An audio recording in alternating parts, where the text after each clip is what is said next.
আরে কি শুরু করছে আরে রুকন করছে না না আমি যাবো না।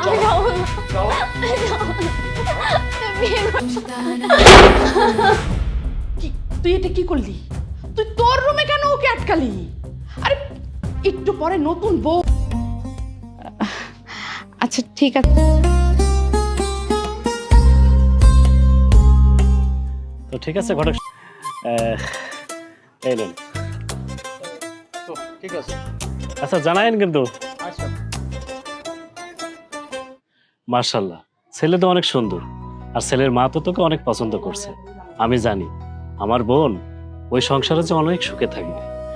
তবে একটা সমস্যা আছে, ছেলে তো আগে একটা বিয়ে করছিল, আমার বোন এটা মানায় নিতে পারবে। কি বললা তুমি ভাইয়া? ছেলে আরেকটা বিয়ে করছে মানে? কিছুতেই পারবো না আমি ওই বিবাহিত ছেলেকে বিয়ে করতে। দেখ বোন, আমি তো তোর সামনে ওদের কথা দিয়েছি, আর তাছাড়া আমার মান সম্মানের ব্যাপার না এটা। তোমার মান সম্মানের গুষ্টি কেলাই আমি কিছুতেই পারবো না ওইরকম বিবাহিত ছেলেকে বিয়ে করতে।